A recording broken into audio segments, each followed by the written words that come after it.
I want to ask you a question, and before you answer it in your mind, give yourself a moment to really feel what I'm asking. Have you ever been close to someone, genuinely close, and carried this quiet sense that what existed between you was somehow different? I'm not talking about the early excitement or that nervous rush you feel when attraction is new. I mean something underneath all of that. Something calmer, deeper, and almost impossible to describe. It felt as though he wasn't simply noticing your face or listening to your words. Somehow, he was recognizing parts of you that most people had overlooked. Maybe for the first time in years, you felt truly understood by another person. And then the questions began. Does he experience this connection the way I do? Is something real happening inside him too? Or have I created a bigger meaning around moments that meant far less to him? That uncertainty can sit quietly inside you and become surprisingly painful. And perhaps that is exactly what brought you to Relationship Truth, Matthew Hussey, today. The truth is, asking these questions says something important about the way you approach connection. You don't want a relationship that merely looks good from the outside.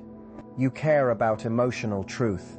You want to know whether two people are genuinely meeting each other at a deeper level. In a world where attention is often mistaken for affection and temporary chemistry is quickly labeled love, that desire for something real matters enormously.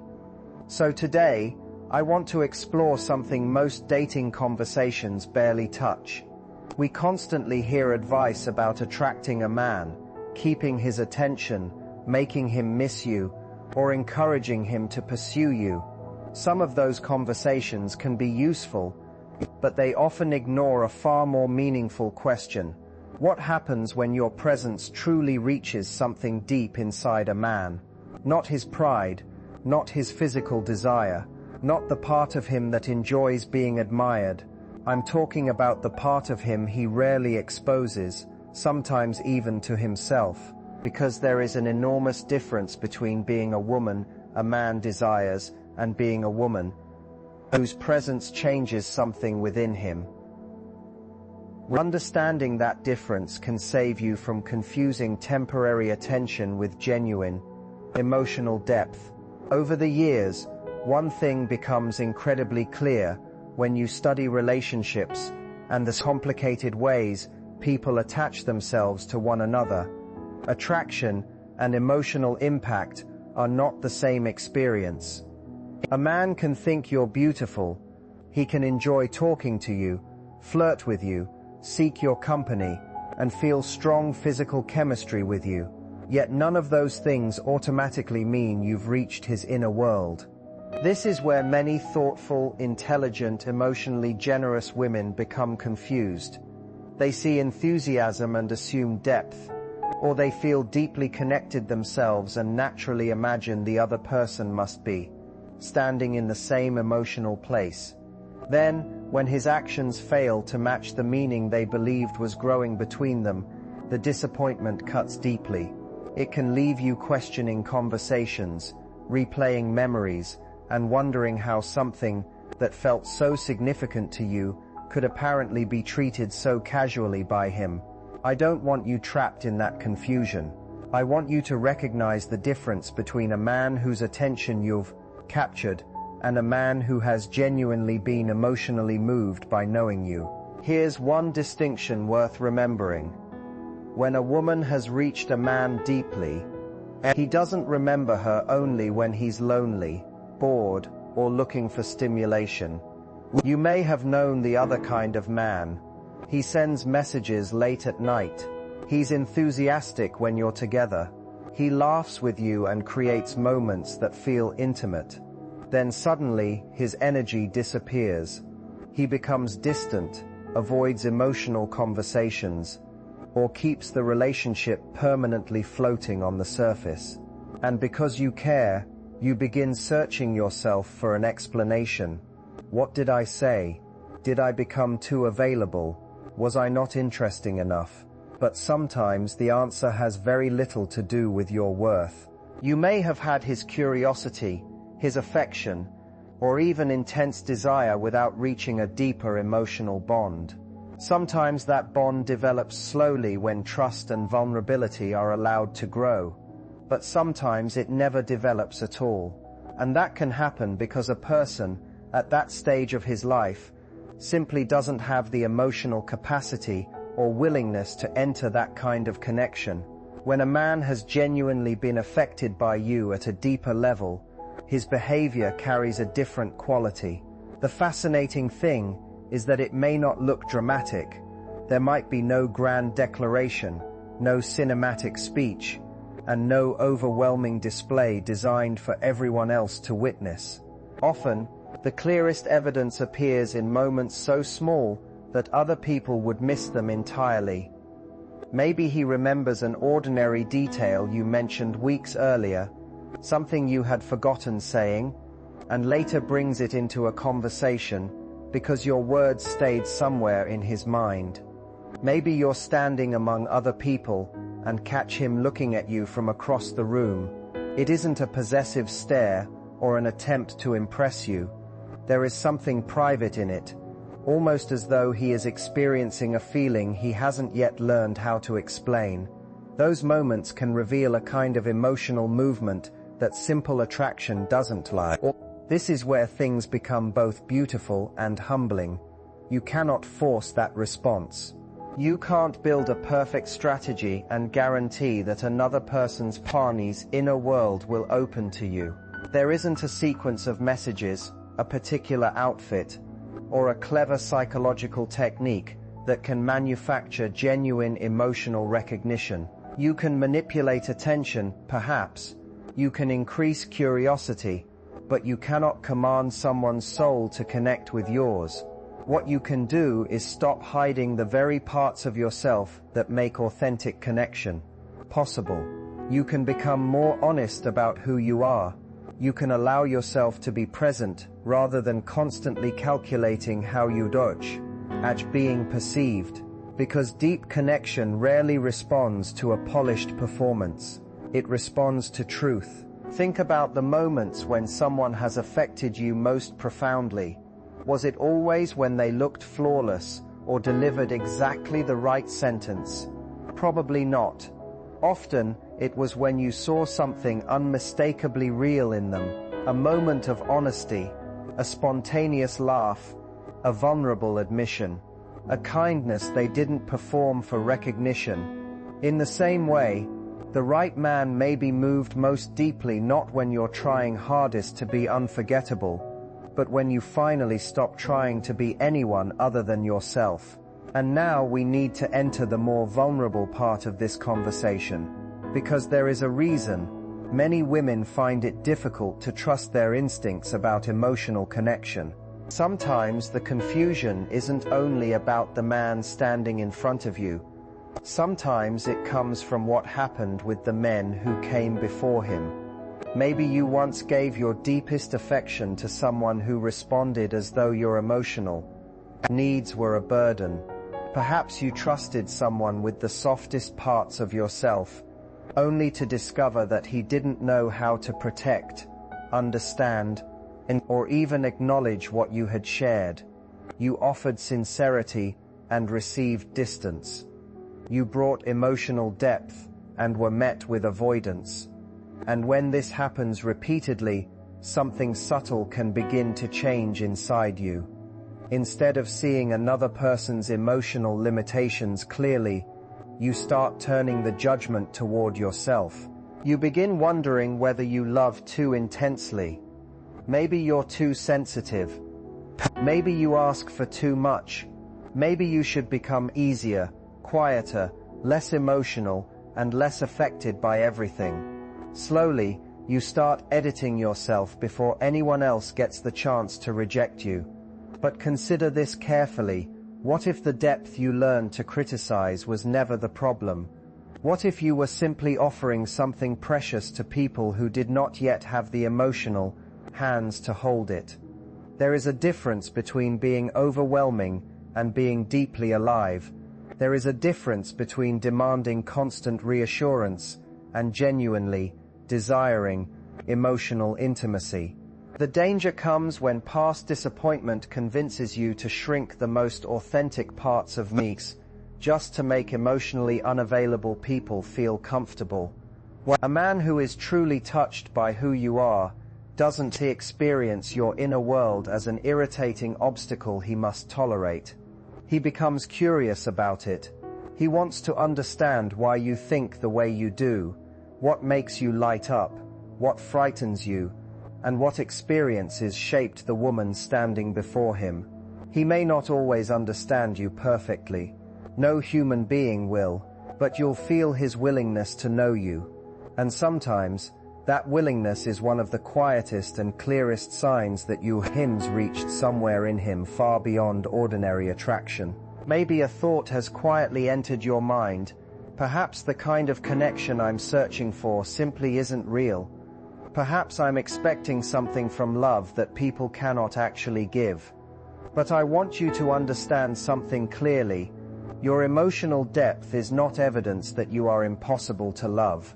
What you may have experienced was the heartbreak of placing something incredibly valuable into the hands of someone who didn't yet know how to receive it. That is one of love's most painful experiences. The tragedy isn't that you offered too much. It's that you offered depth to someone living emotionally on the surface. And when something profound is met with limited capacity, it can feel exactly like personal rejection.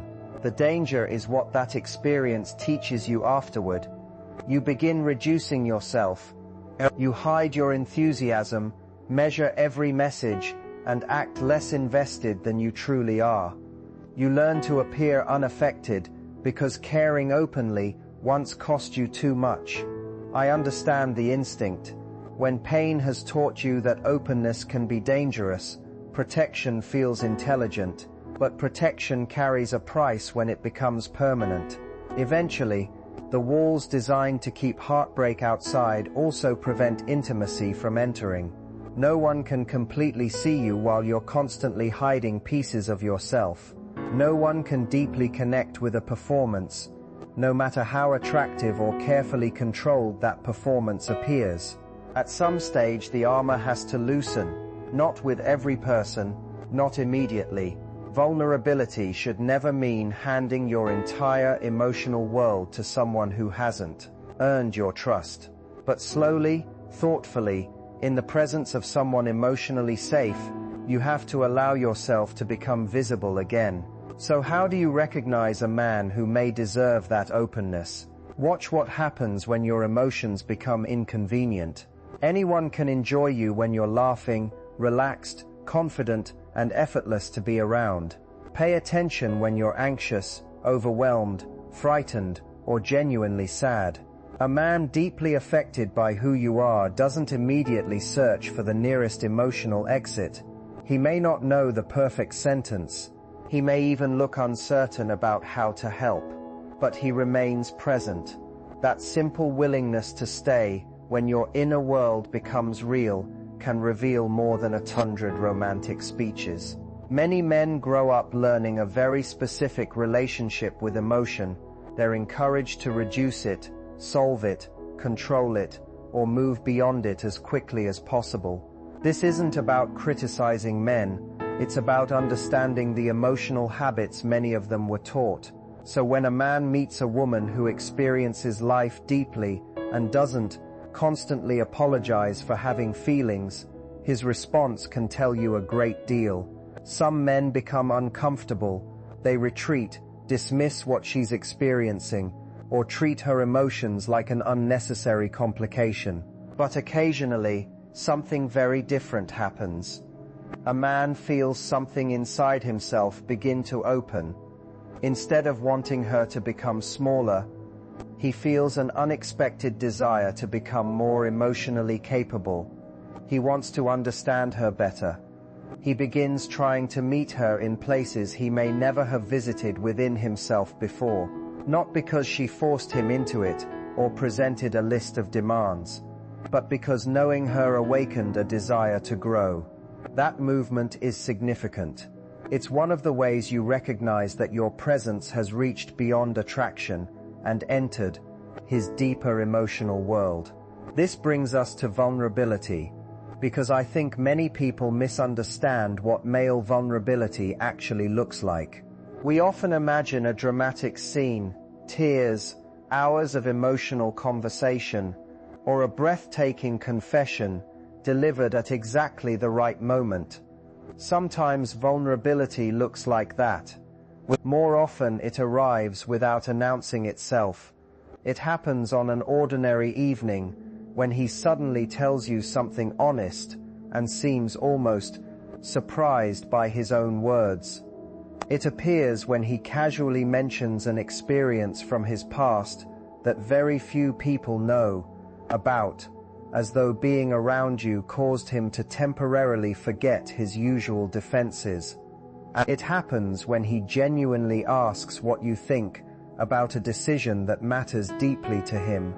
Your perspective has begun to carry emotional weight in his world.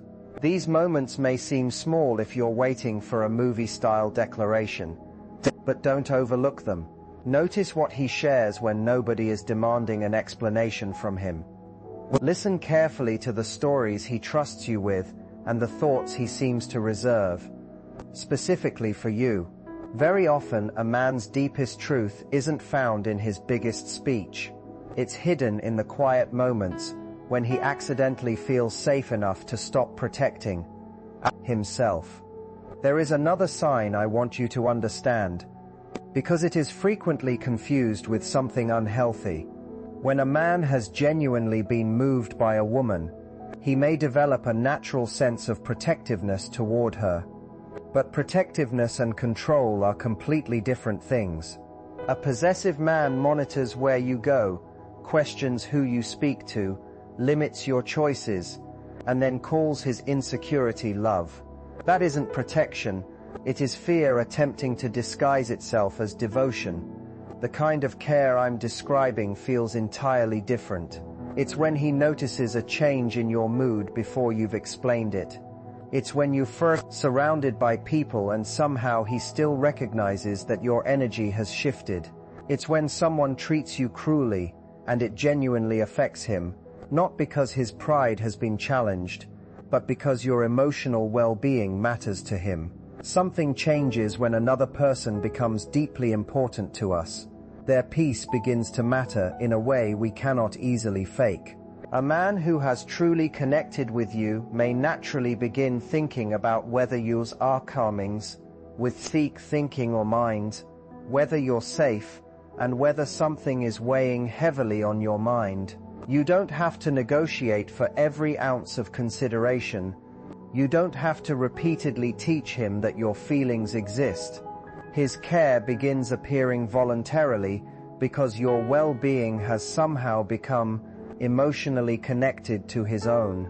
That's the distinction.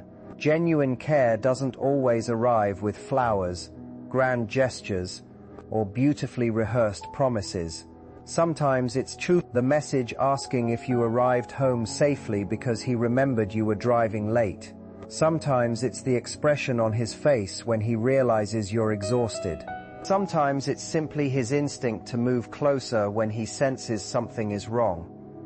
When that consideration isn't demanded, performed for praise, or used as a tool to control you, it can be one of the strongest indications that the connection between you has moved somewhere beyond the surface. But I want to shift the focus away from him for a moment and bring it back to the person who matters just as much in this conversation, you. Because relationship discussions can become so focused on understanding a man's thoughts that a woman slowly forgets to examine her own relationship with herself. So let me ask you a difficult question. Do you genuinely understand your value? I'm not asking whether you can repeat a confident affirmation when you replace "Ale, good morning." I'm asking what you believe in the private moments when nobody is applauding you, choosing you, or reassuring you. Do you truly believe you deserve a love that reaches you as deeply as you are capable of reaching someone else? Do you believe you deserve to be remembered because your presence affected someone, rather than simply because you were convenient or available?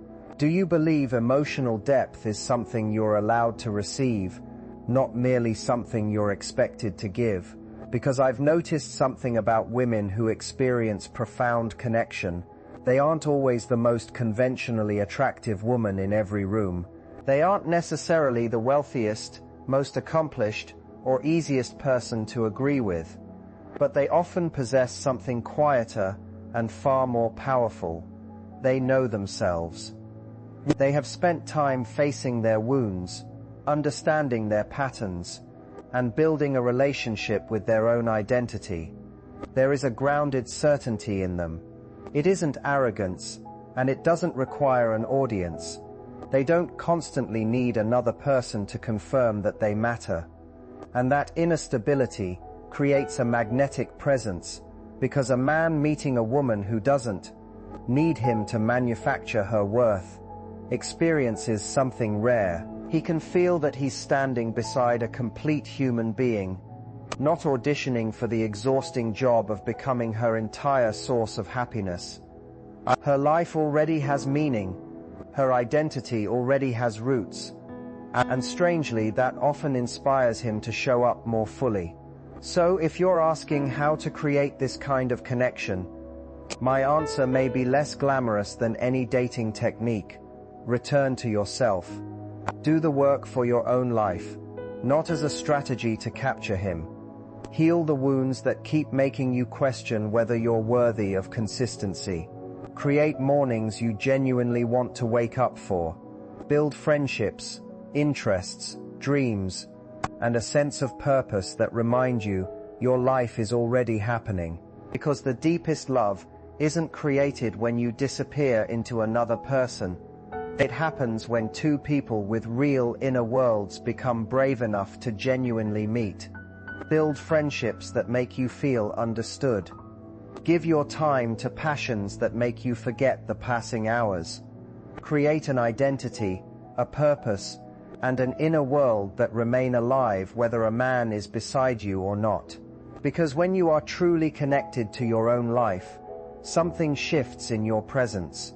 You stop searching for someone to fill the empty spaces inside you. Instead, you begin bringing your own fullness into every interaction, and that kind of presence can reach another person in ways beauty, charm, or carefully chosen words never can.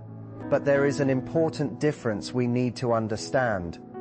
The difference between a man deeply loving you and a man becoming emotionally dependent on you. From the outside, they can sometimes look similar. Both men may think about you constantly, seek your attention, and express strong emotions. But internally, they come from completely different places, and they create very different relationships. A man who is genuinely moved by who you are often feels inspired to grow. Your presence does not make him feel like he is not enough. Instead, knowing you reminds him of the person he is capable of becoming.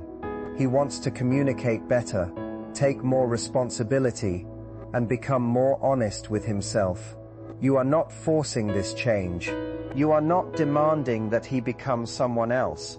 His growth comes from within because the relationship has awakened something in him. That is healthy connection. That is love that has space to breathe. It is a relationship where two people inspire each other without losing themselves. But sometimes emotional intensity is mistaken for deep love. These are often the connections that begin like a storm. Everything moves quickly. His attention feels endless. He speaks as if meeting you has completely changed his world, and suddenly you feel like the center of someone's universe. If you have spent years wanting to feel truly seen, that kind of attention can feel powerful and unforgettable. Yet over time you may realize that his intensity was not entirely about seeing you. It was also about what your presence provided for him emotionally. He needed the comfort, validation, escape, or identity he found through you. And being needed is not always the same thing as being deeply loved.